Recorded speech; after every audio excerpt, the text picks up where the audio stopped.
వివాదాస్పద స్వామి నిత్యానంద మృతి చెందారనే వార్త ఇప్పుడు సోషల్ మీడియాలో తెగ వైరల్ అవుతోంది. నిత్యానంద సోదరి కుమారుడు సుందరేశ్వరన్ పేరుతో ఒక వీడియో చక్కర్లు కొడుతోంది.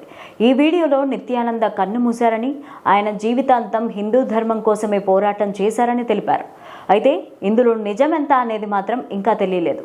ఆయన చివరిసారిగా మహాశివరాత్రి రోజున జరిగిన ఆధ్యాత్మిక కార్యక్రమంలో పాల్గొన్నారు. ఈ వీడియో అప్పట్లో వైరల్ అయింది. సాంకేతిక లోపం కారణంగా శివరాత్రి రోజు ప్రసంగం మధ్యలో అకస్మాత్తుగా నిలిచిపోయింది. అప్పటి నుంచి ఎలాంటి సత్సంగాలు నిత్యానంద నిర్వహించలేదు. ఈ క్రమంలోనే నిత్యానంద చనిపోయాడనే వార్త ఊహాగానాలకు మరింత ఆజ్యం పోసింది. ఆయన ఎలా చనిపోయినట్టు పలు మీడియాల్లో కథనాలు వెలువడుతున్నాయా అన్న కారణం ఏంటనేది తెలియడం లేదు. ఏప్రిల్ 1 కావడంతో ఫూల్స్ ను చేయడానికి ఇలా పుకార్లు పుట్టించారా అనే అనుమానాలు కలుగుతున్నాయి. తరచూ వివాదాల్లో వార్తల్లో నిలిచిన నిత్యానంద తనని తాను ఆధ్యాత్మిక గురువుగా చెప్పుకుంటూ అనేక చట్ట వ్యతిరేక కార్యకలాపాలకు పాల్పడినట్టు ఆరోపణలు ఎదుర్కొంటున్నారు. ఆయనపైన లుకౌట్ నోటీసులు జారీ కాగా కొన్నాళ్లుగా పరారీలో ఉన్నారు.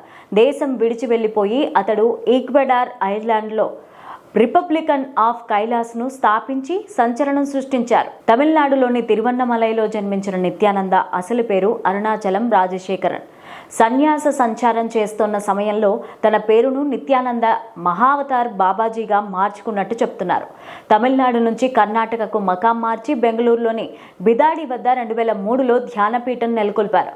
తనకు 12వ ఏటనే జ్ఞానోదయం అయినట్టు ప్రచారం చేసుకుని ప్రవచనాలతో భక్తులను ఆకట్టుకునేవారు. విదేశీయులు సైతం భక్తులుగా మారిపోయారు. దీంతో ఫ్లోరిడాలోని హిందూ యూనివర్సిటీ ఆఫ్ అమెరికాకు చైర్పర్సన్ అయ్యారు. బ్రహ్మసూత్ర, పతంజలి, యోగసూత్ర, శివసూత్ర వంటి అంశాలపై ఉపన్యాసాలు ఇచ్చే నిత్యానంద ధ్యానపీఠం ద్వారా 47 దేశాల్లో ధార్మిక కార్యక్రమాలు చేపట్టారు. కానీ నటి రంజితతో రాసలీలల వీడియో బయటకు రావడంతో నిత్యానంద పేరు దేశవ్యాప్తంగా సంచలనంగా మారింది. దీనిపైన అప్పట్లో మీడియా, ఇంటర్నెట్లో ఆ దృశ్యాలు వైరల్గా మారాయి. కప్పిపుచ్చుకునే ప్రయత్నం చేశారు. సంచలనంగా మారిన ఈ కేసులో అరెస్ట్ అయిన ఆయన కొన్ని రోజుల తర్వాత బెయిల్ పైన విడుదలయ్యారు.